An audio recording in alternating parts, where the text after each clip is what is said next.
I'm Nick Bryant, a BBC foreign correspondent, and my book, which is available from September, is called Adventures in Correspondentland.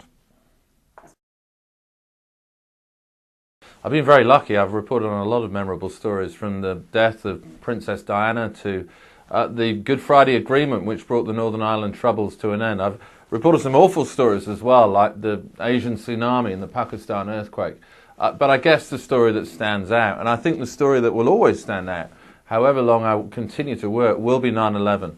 That was definitely the biggest story of my career, and a story which really sort of cut my career in two. I really think of my career in terms of the pre-9/11 days and the post-9/11 days. And I was in the States that day, and afterwards I ended up covering the Bush administration's war on terror in Afghanistan and Pakistan. It was there, finally, that I met my Australian wife and ended up coming to Sydney in the end.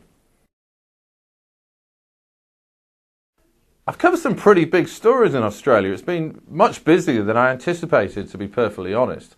I covered the end of the Howard era within days of arriving.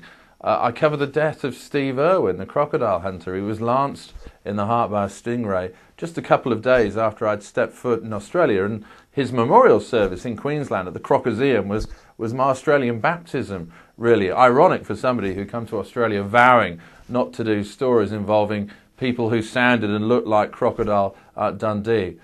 I've covered things like the national apology to Indigenous Australians, and I've also covered things like the Queensland floods. But the story that stands out is the one that's the most tragic, and that was those awful wildfires in Victoria. I remember hearing the first death toll. I think it was just about 14 people. I thought there must be some terrible mistake. These people must have died of heat exhaustion, but no, it was the wildfires. And obviously soon we were on a plane heading towards the bush in Victoria, where so much of it had been destroyed.